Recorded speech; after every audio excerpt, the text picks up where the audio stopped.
총선이 열흘 앞으로 다가온 가운데 여야 모두 휴일에도 표심을 얻기 위해 총력을 다하고 있습니다. 국민의힘 한동훈 비상대책위원장은 수도권을, 더불어민주당 이재명 대표는 안방인 지역구 인천을을 집중 공략했습니다. 네, 두 분과 총선 상황 짚어봅니다. 김철현 경일대 특임교수, 장윤미 변호사 나오셨습니다. 어서 오십시오. 안녕하십니까? 안녕하세요. 네.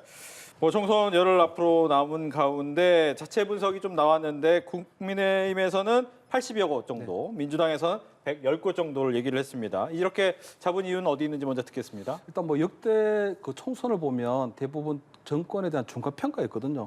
근데 그동안은 보면 어떤 뭐 막말이라든가 아니면 공천 파동들이 그 아마 총선의 전체적인 그 선거를 당날 결정을 했는데 이번 총선은 유독 정권 심판으로 굉장히 바람이 거세거든요. 그렇기 때문에 아마 후보의 어떤 인물론 또는 정책 공약 이런 것들이 전혀 지금 먹히들지가 않고 있는 상황입니다. 그러다 보니까 아무래도 지금 심판론이 거세지다 보니 국민의힘의 또 장동혁 사무총장도 보면 국민의힘이 상당히 좀 어려운 선거를 치르고 있다 하는 그런 얘기가 있거든요. 그래서 아마 지금 굉장히 좀 겸손한 부분이 아니고 정말 국민의힘이 굉장히 절실한 마음으로 아마 전체적인 선거 판세 조금 어렵게 보고 있다고 보여요. 그렇기 때문에 아마 지금 그렇다고 하지만 민주당하고 지금 국민의힘의 판세를 보면 아직도 한 50곳 내지 60곳 정도가 여전히 굉장히 좀 박빙이 있는 상황이거든요. 그렇기 때문에 아마 마지막 한 10일 남겨놓고 국민의힘이 어떤 선거 전략 또 정권 심판론에 맞서 어떤 전략을 내놓느냐에 따라서 아마 그런 것들에 대한 당락이 조금 변동이 크지 않을까 이렇게는 보입니다. 네, 민주당의 110곳이라고는 하지만 보수적인 거죠? 그렇다기보다는 110곳도 이제 열세나 박빙 지역에서 그나마 조금 우세 지역으로 전환된 곳이 한 110여 곳 되지만 아마 방점은 이게 김민석 상황실장이 이제 기자들에게 이야기를 한 것으로 알고 있는데요. 방점은 우세라고 점쳐지는 그런 지역들도 사실은 굉장히 붙어 있다라는 데 있는 것 같습니다. 그래서 뭐 승기를 잡았다라거나 압승이 예상된다라는 전망은 이건 실제 지표를 제대로 반영하는 것도 아니라는 그런 기류가 크다고 보시는 게 맞을 것 같고요. 국민의힘에서는 한 80곳 이야기를 하지만 오히려 민주당 입장에서는 이건 전략적 엄살이다 이렇게 평가를 하고 있거든요. 이 국민의힘은 집권 여당이고 지금 80곳 70여 곳밖에 되지 않을 거라고 이야기를 하지만 굉장히 그거는 읍소 전략과 맞닿아 있는 부분이 있는 것 같습니다. 선거 판세는 정말 끝날 때까지 끝난 것이 아니고 지금 민주당으로서도 과거에 압승을 거뒀다고는 하지 않습니까? 180석. 그때도 전체 표 차이를 견줘보면 그렇게 표 차이가 나지 않습니다. 그렇기 때문에 끝까지 긴장감을 놓치지 않아야 된다라는 점에서 한 110여 곳 정도를 그냥 조심스레 이야기한 것 같습니다. 네, 끝날 때까지 끝난 게 아니다라고 말씀하셨는데 정말 여론조사에서도 5%포인트 이내 격차를 보이는 초박빙 접전 지역들이 전국에 30곳이 넘는 것으로 나타나고 있습니다. 또 최대 격전지 수도권 그리고 얼마든지 아주 근소한 차이로 희비가 엇갈릴 수 있는 지역구도 상당한 것으로 나타나고 있는데 자, 대혼전이 예상이 되는 상황입니다. 이런 가운데 총선 승패를 가를 수 있는 막판의 변수 어떤 것들이 있을 거라고 보십니까? 일단은 이번 총선에서 가장 좀 두드러진 변수가 조국 혁신당의 돌풍이거든요. 그렇기 때문에 지금 조국 혁신당이 보면 그동안에 보면 어쨌든 반윤 어떤 선명성을 토대로 해서 굉장히 좀 돌풍을 일으키고 있는데 그 마지막에 지금 보면 비례 명단에 보면은 박은정 전 검사나 어떤 여러 가지 정관 이후에 대한 의혹들이 나오고 있거든요. 특히 조국 혁신당이 2030에서는 거의 지지율이 제로로 나올 만큼 굉장히 그런 부분이 있기 때문에 지금 국민의힘에서는 조국 혁신당에 대한 어떤 반조국연대 어떤 그런 프레임을 어떻게 좀 효과적으로 살리느냐.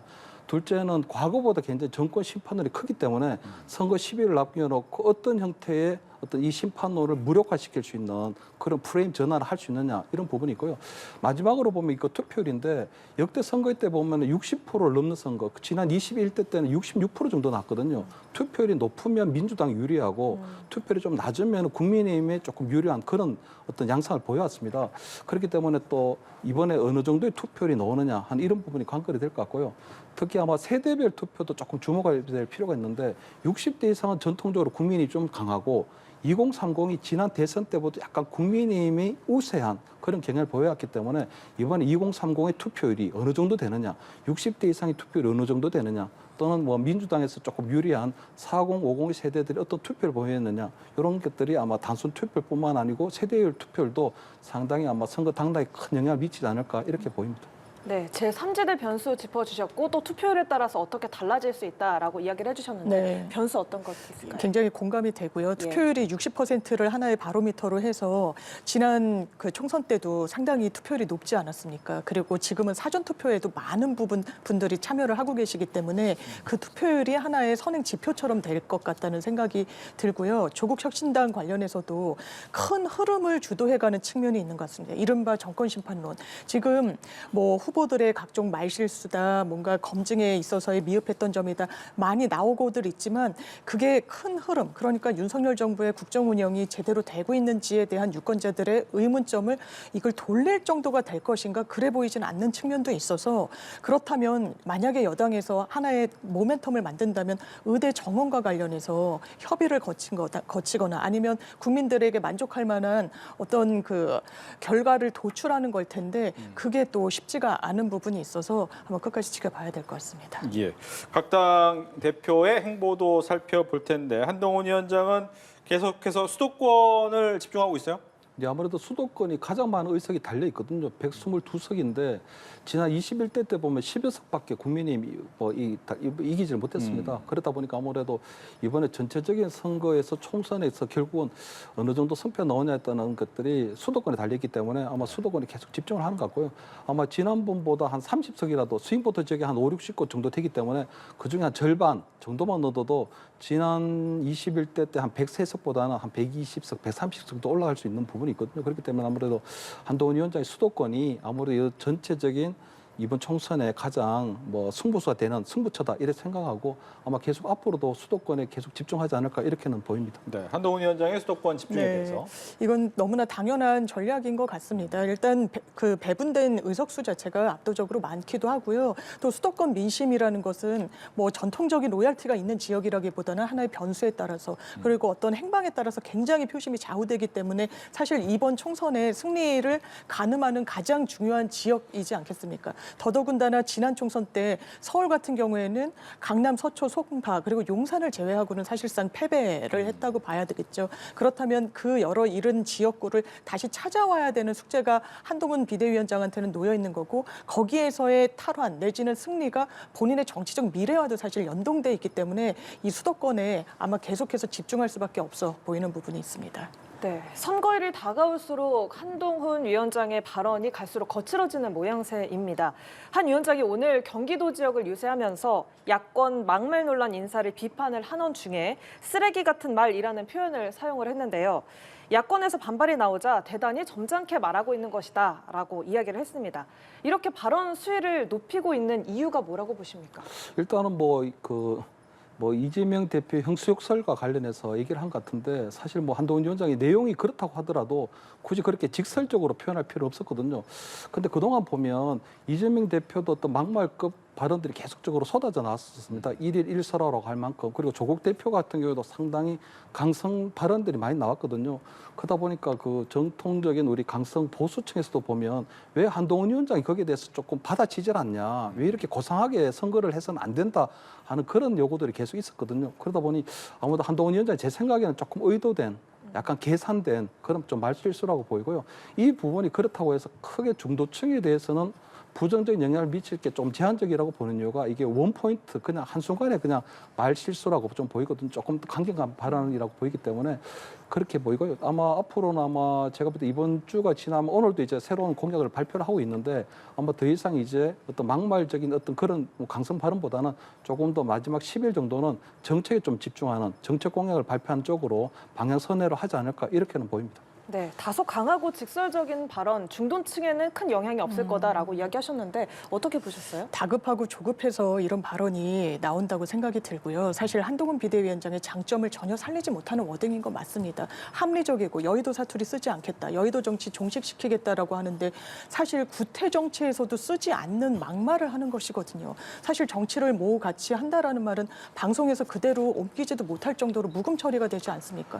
본인은 묵음 처리가 되는 말을 하지 않는다라고 하지만 전혀 그렇지가 않거든요. 그렇다면 왜 본인의 장점까지 그대로 놓쳐가면서 이런 이야기를 할까? 아마 지금 국민의힘 상황이 좋지 않은 상황과 연결이 돼 있다라고 생각합니다. 지금 정권 심판론이 상당히 많이 나오고 있는 상황입니다. 그런데 2조 심판을 하겠다고 이야기를 합니다. 2조 심판이 반드시 필요하다고 이야기하는 그런 부분을 호소하기 위해서 이렇게 막말이 사실 나오는 거고, 토요일 하루 동안에는 민주당을 향해서 쓰레기란 말을 14번을 했습니다. 이거는 적정하지 않습니다. 만약에 그렇다면 국민의힘이 다수 의석을 차지하게 됐을 때 민주당과 협치는 기대하기 어려운 거죠. 폭주하겠구나라는 인상을 저는 중도층 유권자들한테 주기에 충분했다고 생각합니다. 지금 선거가 열흘밖에 남지 않았어요. 이미 어느 정도 원래 본인이 지지하는 정치 성향을 다 이제 마무리가 된 유권자들은 이미 마음을 정해놓은 상황입니다. 중도층의 마음을 어떻게 얻느냐가 상당히 관건인데 2조 심판을 하겠다, 그리고 쓰레기다, 구정물이다, 이렇게 민주당 타당을 향해서 이야기하는 건 전 중도층 마음을 떨어지게 하는 굉장히 잘못된 선거 캠페인 전략이라고 생각합니다. 네. 국민의힘 입장에서는 좀 선거 판세의 불리함을 한 번만 기회를 달라, 용서해 달라라는 이제 읍소 전략으로 전환을 했는데, 이재명 대표 같은 경우에는 읍소 전략 하는 거 속지 마라, 이렇게까지 얘기를 하고 있단 말이죠. 일단 이번 정권 심판론의 가장 핵심이 물가거든요. 네. 고물가입니다. 최근 특히 그 대파 가격 발언 논란, 대파 그 가격 논란까지 있었기 때문에 아마 그런데 한동훈 위원장 입장에서는 그런 것 같습니다. 그 대파 하나로 투표하지는 마라. 왜냐하면 이번 물가라고 하는 부분들은 약간 일시적인 현상이거든요. 곧 아마 정책 자금도 내고 하기 때문에 또 전 세계적인 인플레이션에 대한 영향이 있기 때문에 곧 잡히는데, 그 한순간에 어떤 물가에 대한 현상 때문에 투표는 하지 마라, 이렇게 얘기를 하고 있는 것 같거든요. 그리고 아마 한동훈 위원장이 얘기하는 거는 어쨌든 뭐 항소심에서 유죄까지 받은 정당이, 그리고 어쨌든 헌정사에서 체포동의안에 2번 뭐 이게 제출된 그런 정당이 어떤 이렇게 가는 부분이 좀 잘못된 거 아니냐, 그런 부분에 있어서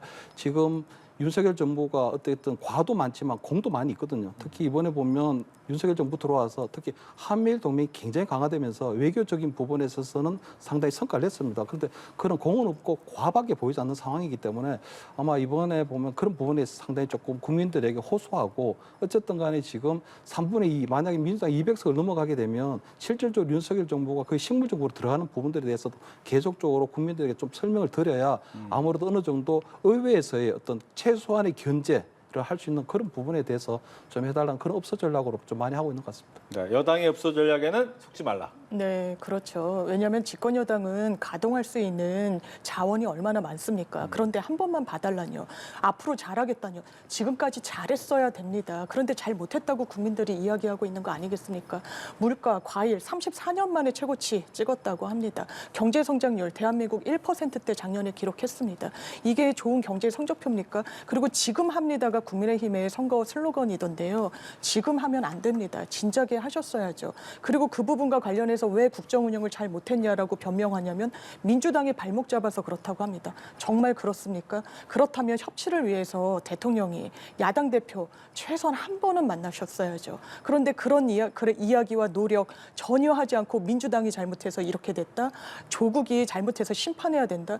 이게 지금 민생 때문에, 물가 때문에 아우성치는 유권자들한테 닿을 수 있는 선거 전략입니까? 전혀 그렇지 않을 겁니다. 그런데 이런 선거 캠페인은 전혀 전환될 그런 기색이 보이지 않기 때문에 굉장히 좀 안타깝다는 생각이 들고, 거기에 저는 한동훈 비대위원장 정치에 대해서 과연 어떤 인식을 갖고 계신지 의구심이 드는 게, 이수정 후보에 대해서도 이렇게 이야기를 합니다. 이분은 잘 먹고 잘 살 수 있기 때문에 여기서 굳이 이러지 않아도 된다라고 이야기합니다. 굉장히 젊은 층들이 분노하더라고요. 관련 커뮤니티나 여러 인터넷 사이트 등에서요. 정치는 유권자에게, 국민께 시혜를 베푸는 게 아닙니다. 수혜자들이 아닙니다. 평가를 받는 입장인 겁니다. 그런데 잘 먹고 잘 사는 사람은 정치 안 해도 되는 겁니까? 봤더니 이수정 교수 85억 재산 신고했더라고요. 국민 눈높이에 맞지 않다고 보여집니다. 이런 부분 총합해서 유권자들이 보고 계시지 않겠습니까? 예, 조혜진 경남 김해일 후보 당 요청을 받아들여서 험지에 출마했던 후보인데요. 시국 기자회견을 열고 윤 대통령을 향해서 국민을 실망시킨 것, 국민을 분노하게 한 것, 당을 분열시킨 것에 대해서 국민과 당원들에게 사과하라라고 말을 했습니다. 또 이 자리에서 대통령실과 내각의 총사퇴까지 거론했는데요. 이렇게 여당 후보 가운데 대통령에게 직접적으로 사과를 하라라고 요구한 후보는 처음인 것 같은데요. 그래서 저는 굉장히 무책임하고 위험천만한 발상이라고 보이거든요. 이것들이 결국 총선판에 전혀 득표에 도움이 되질 않습니다. 왜냐하면 과거에 우리 박근혜 이 대통령이 탄핵 사건 때 보면 이 사과에 대한 트라우마가 있습니다. 그때 전체적인 사실관계를 알지 못한 상태에서 너무 어설프게 그리고 성급하게 사과하는 바람에 탄핵으로 이어졌다는 그런 트라우마가 있거든요. 그 두 번째는 만약에 대통령이 지금 어떤 형태로 유감 표명이든 공개 사과를 하게 되면 민주당에서 내세우는 그 정권 심판론을 완전 정당화시켜주는 겁니다. 정권 심판을 해야 되기 때문에 결국 사과를 한다는 건 정권 심판론에 대한 이야기거든요. 그렇기 때문에 오히려 민주당의 정권 심판론만 더 정당화할 뿐이다 하는 그런 생각이 들고, 세 번째는 이번에 그럼 공개 사과로 한다고 해서 그건 끝나는데 그렇지 않죠. 공개 사과를 하게 되면 그 다음엔 진정성을 보여라고 하고 그럼 특검을 수용하라고 계속 이런 것들이 이루어지는 상황이기 때문에 저는 여당의 후보가 조금 더 굉장히 급한 상황이고 지역의 분위기가 나빠지고 있기 때문에 한다고 하지만 전혀 도움이 안 되는 걸 생각하고요.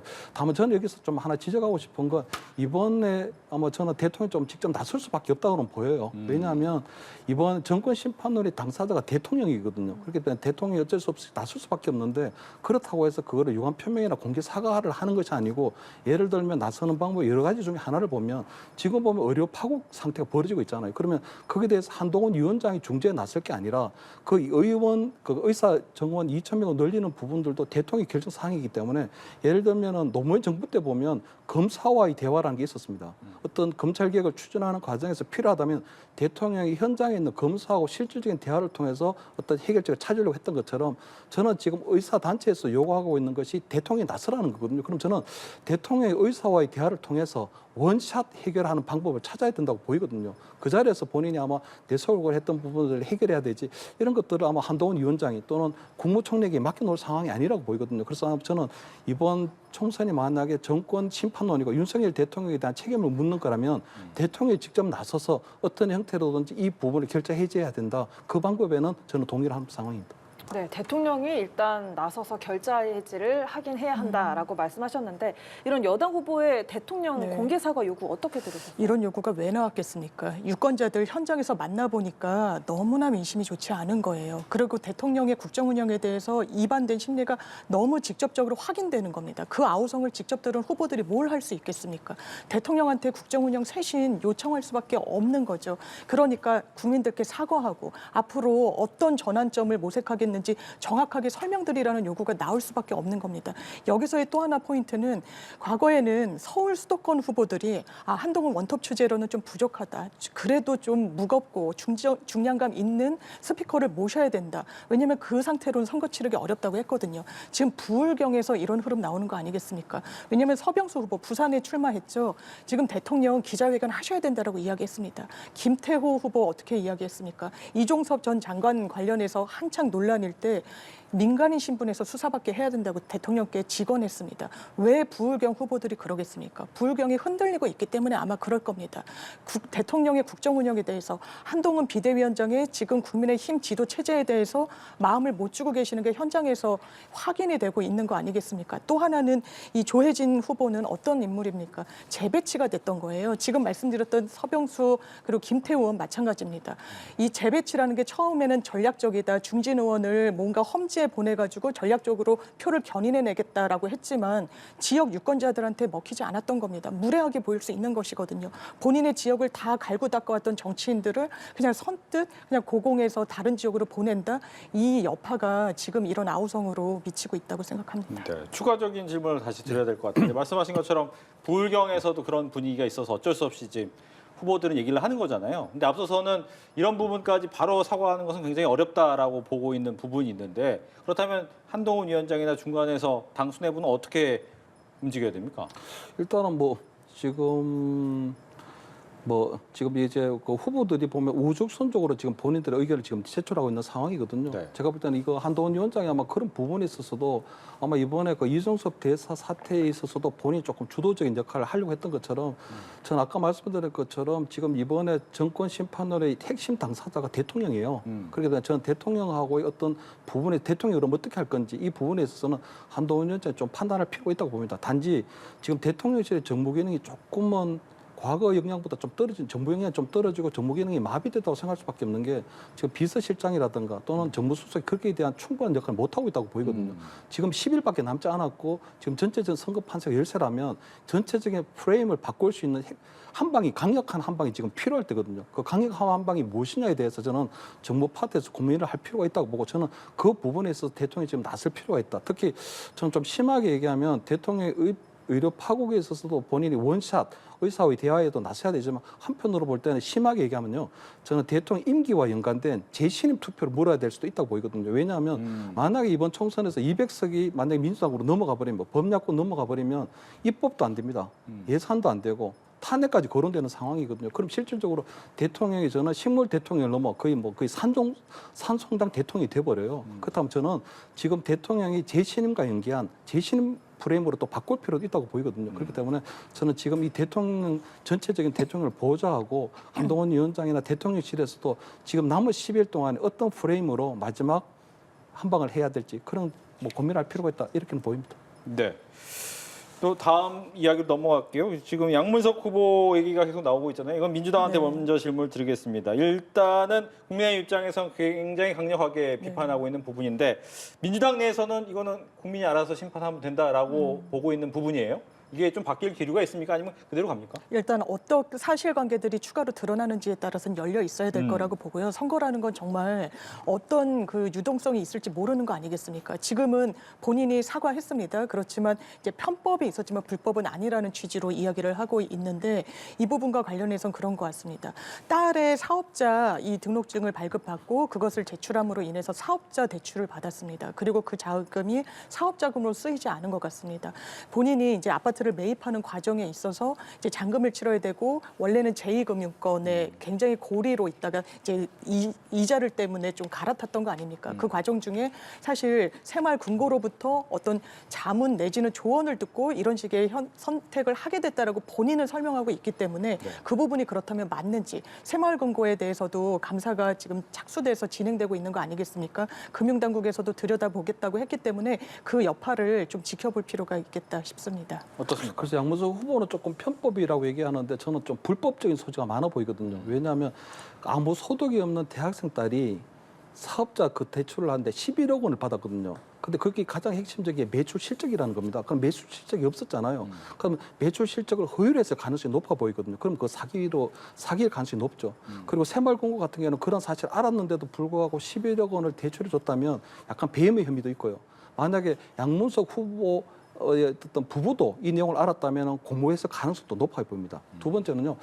그 소상공인 대출이기 때문에 이 11억 원은 사업하는 용도만 사용돼야 되는데 주택 자금을 차원하는 데 쓰였거든요. 그렇다면 이거는 제가 볼 때 새마을금고의 정상적인 업무를 방해한 업무 방해죄 혐의도 있어 보여요. 그렇기 때문에 아마 한동훈 위원장은 굉장히 이 부분이 편법이 아니고 불법적인 부분이라고 하고 만약에 이것이 문제가 있다면 고소하라고 하는데 제가 볼 때는 지금 양문석 후보 같은 경우도 억울하면 본인이 허위사실 유포나 명예훼손도 고소를 하면 되거든요. 그때도 하지 않고 있다는 건 제가 볼 때 어쨌든 이번 4월 10일까지 이제 10일 정도 남았기 때문에 일단 버티기 모드로 들어가자.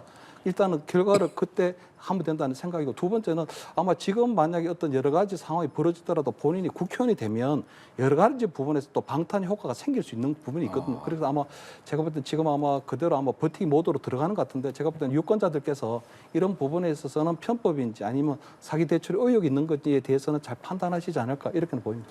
네, 이외에도 민주당에서 양부남 후보의 아파트한스 논란이 불거졌습니다. 20대 두 아들에게 한남동 단독주택을 증여한 건데요.